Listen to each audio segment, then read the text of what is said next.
सुप्रभात बच्चों। कल हमने वैद्युत संयोजी या विद्युत संयोजकता पढ़ा और विद्युत संयोजकता बनाने वाले कुछ अणुओं को देखा।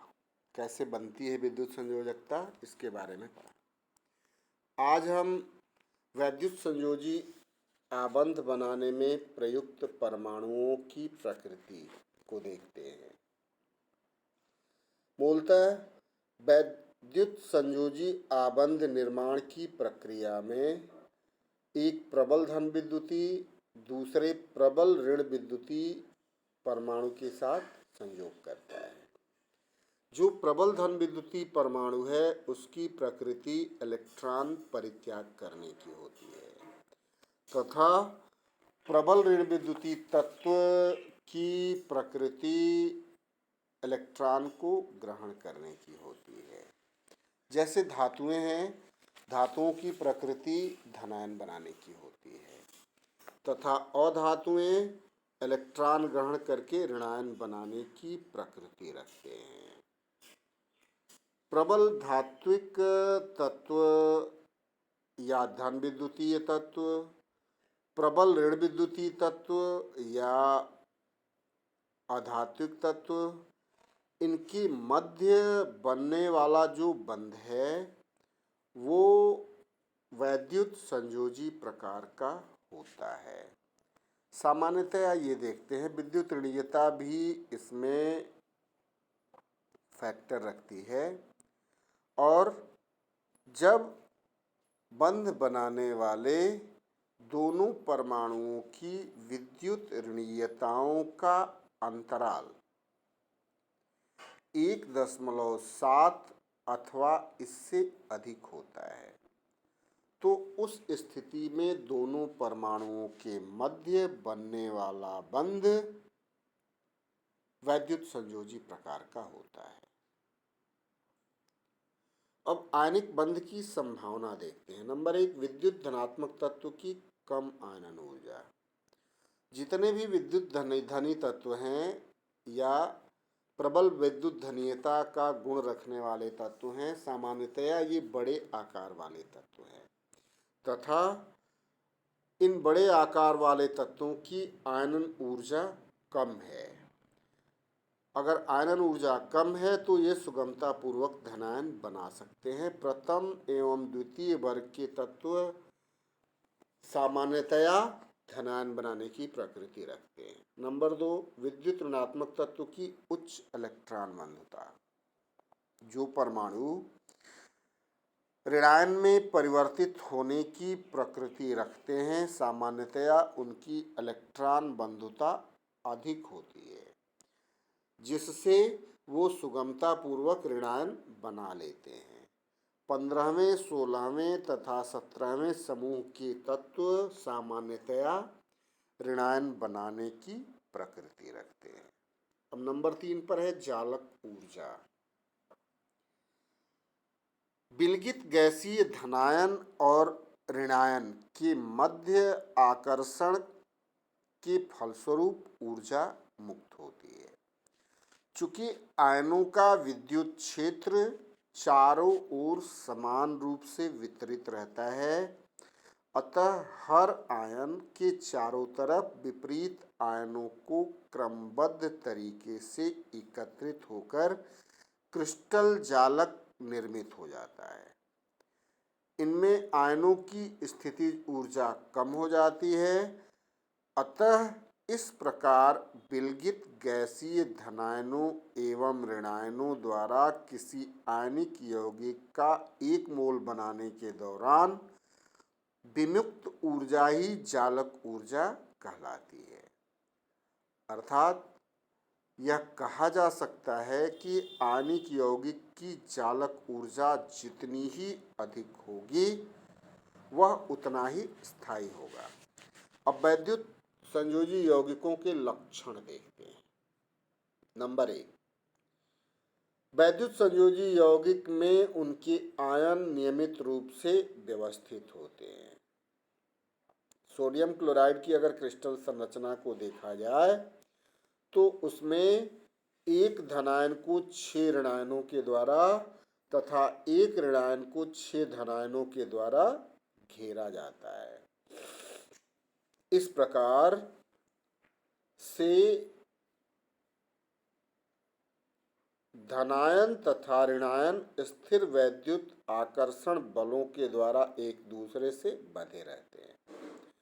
कोई भी एक आयन अपने चारों ओर उपस्थित विपरीत आवेश वाले सभी आयनों से आकर्षित होता है।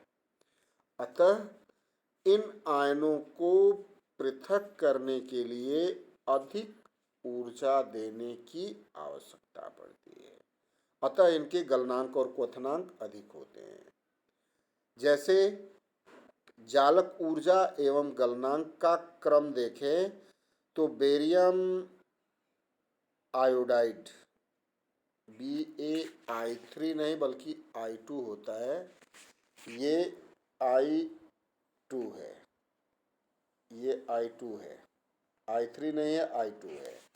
इसका अधिक है बेरियम ब्रोमाइड से, इसका अधिक है कम है बेरियम क्लोराइड से और सबसे कम है बेरियम फ्लोराइड। मतलब बेरियम आयोडाइड का सबसे कम है और सबसे अधिक है बेरियम फ्लोराइड का। वैद्युत संयोजी यौगिक प्रायः ध्रुवीय विलायकों में विलेय हैं, अर्थात वैद्युत संयोजी यौगिक जल में विलेय होंगे। जल में विलेय होने पर अपने आयनों में भी वियोजित हो जाते हैं। जैसे sodium chloride is equal to sodium का धनायन प्लस क्लोरीन का ऋणायन। अब यहाँ हम क्रिस्टल जालक को देखते हैं। जैसा कि मैंने बताया है, सोडियम क्लोराइड की संरचना में एक धनायन को 6 ऋणायनों के द्वारा घेरा गया। आप देखिए, यह सोडियम का आयन है।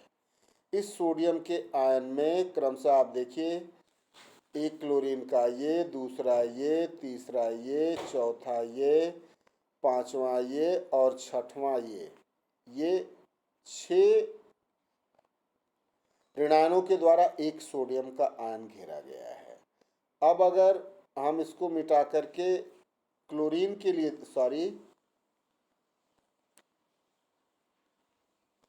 क्लोरीन के लिए अगर देखें तो एक क्लोरीन का अगर ले लें, क्लोरीन का कहाँ से लें, आप इसी क्लोरीन को ले लो, ये क्लोरीन है। इस क्लोरीन को घेरने वाले जो आयन हैं 1, 2, 3, 4, यहाँ 5 और इधर बढ़ाते हैं तो यहाँ पे 6 होगा। ये 6 धनायनों के द्वारा घेरा गया है, इसलिए इनका जो क्रिस्टल जालक है वह प्रबल वैद्युत आकर्षण बलों के द्वारा घिरा हुआ है और उसमें इनको पृथक करने के लिए हमको अधिक ऊर्जा देने की आवश्यकता पड़ती है। यहाँ पे आप देखिए, जल का डाइलेक्ट्रिक स्थिरांक अधिक होता है। इस कारण वैद्युत संयोजी यौगिकों को जल में घुलाने पर उनके आयनों के बीच स्थिर आकर्षण बल को उतना ही अधिक क्षीण कर देते हैं। जल एक ध्रुवीय सहसंयोजक यौगिक है। जल के अणु हाइड्रोजन परमाणुओं पर आंशिक धनावेश तथा ऑक्सीजन परमाणुओं पर आंशिक ऋणावेश प्राप्त कर लेते हैं। जल के संपर्क में आने पर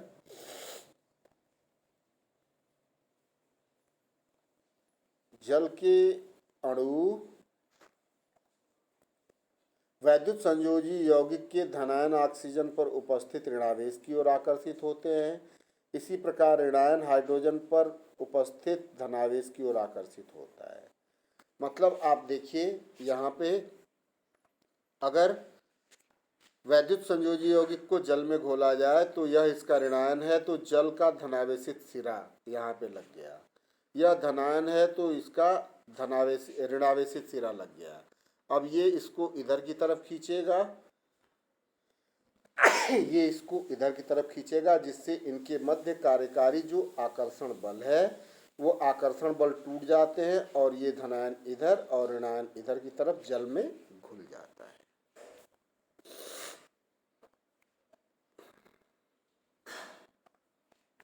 तो यह था जल में घुलने की प्रक्रिया। अब आते हैं वैद्युत संयोजी यौगिक प्रायः अध्रुवीय विलायकों में अविलेय होते हैं। अधिकांश कार्बनिक विलायक अध्रुवीय हैं, अतः वैद्युत संयोजी यौगिक प्रायः कार्बनिक विलायकों में अविलेय हैं। अगला, आयनित हो जाने के कारण गलित या विलयन की अवस्था में वैद्युत संयोजी यौगिक विद्युत के सुचालक होते हैं। अगला है, जैसे सोडियम क्लोराइड की क्रिस्टल संरचना में प्रत्येक आयन 6 विपरीत प्रकार के आवेशित आयनों की ओर आकर्षित है। इससे स्पष्ट है कि वैद्युत संयोजी यौगिक आयनों के बने हैं तथा उनमें अलग अलग अणु नहीं हैं। रासायनिक समीकरणों में वैद्युत संयोजी यौगिकों को आयनों के रूप में प्रदर्शित करना सुविधाजनक नहीं है, अतः रासायनिक समीकरणों में वैद्युत संयोजी यौगिकों को उनके अणुओं के रूप में प्रदर्शित करते हैं। किसी वैद्युत संयोजी यौगिक के एक अणु में उसके धनायनों व ऋणायनों की संख्या इस प्रकार होती है कि धनायनों व ऋणायनों के आवेशों की संख्या समान हो जाए। इसी आधार पर इनके सूत्र के भार की गणना की जाती है।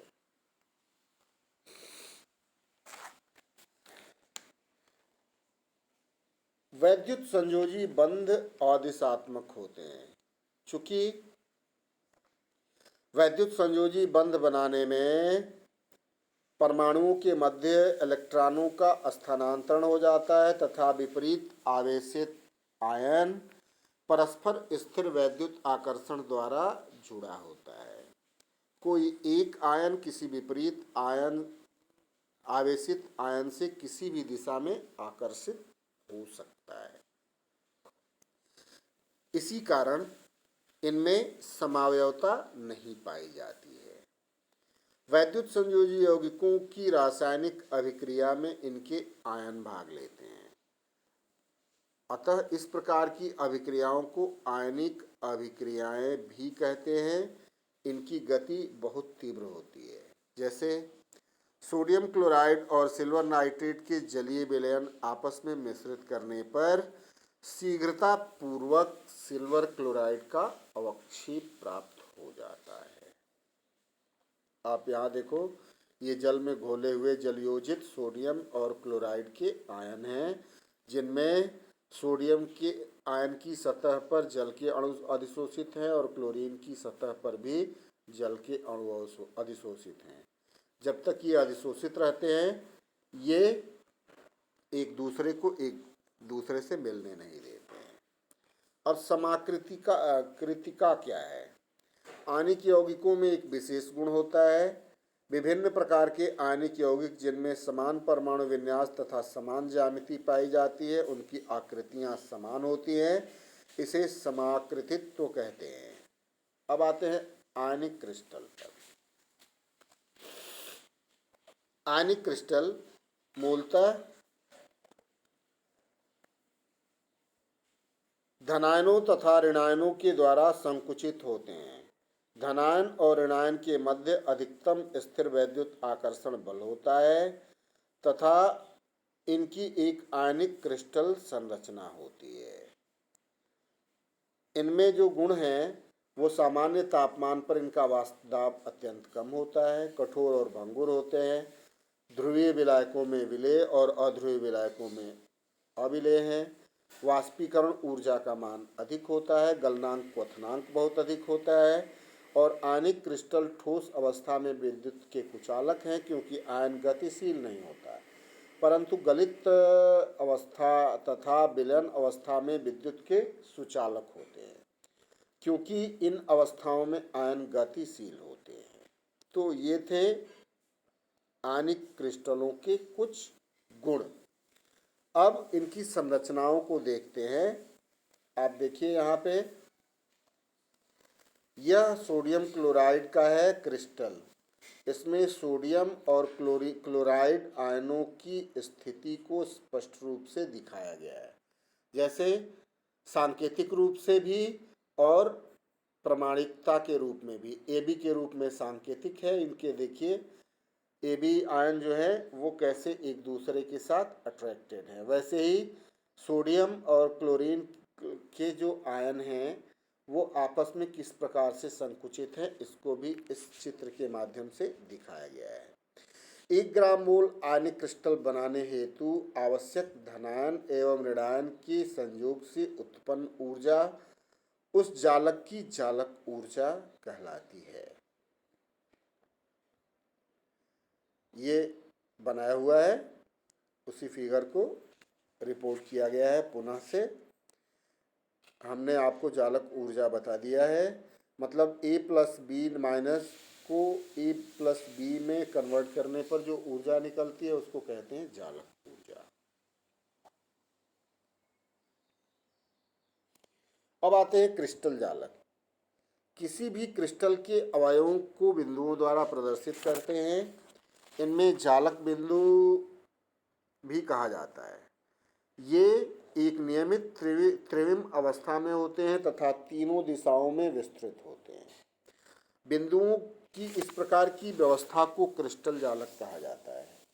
क्रिस्टल का सबसे छोटा ज्यामितीय रूप संपूर्ण क्रिस्टल का प्रतिनिधित्व करता है, जिसे एकक सेल कहते हैं। ठोस अवस्था में मैं बता चुका हूँ। एकक सेल की ज्यामितीय संरचना धनायन तथा ऋणायन की समन्वय संख्या या कोऑर्डिनेशन नंबर पर निर्भर करती है। आयन जितने विपरीत आवेश वाले आयनों से घिरा होता है, उस संख्या को उस आयन की समन्वय संख्या कहते हैं। समन्वय संख्या सीमांक त्रिज्या अनुपात पर निर्भर करती है, और सीमांक त्रिज्या अनुपात होता है धनायन की त्रिज्या बटे ऋणायन की त्रिज्या के बराबर। कुछ सीमांक त्रिज्या अनुपात दिए हुए हैं, जिनके आधार पर जालकों की आकृति भी दी हुई है, जैसे 0.155 से 0.255 है तो त्रिभुजाकार है, 255 से 414 है तो चतुष्फलकीय है, 414 से 732 है तो वर्ग समतलीय है, 414 से 732 है तो अष्टफलकीय है, और 732 से 1 है तो ये अंतः केंद्रित क्रिस्टल जालक होगा इसमें। तो आज के लिए इतना ही। धन्यवाद।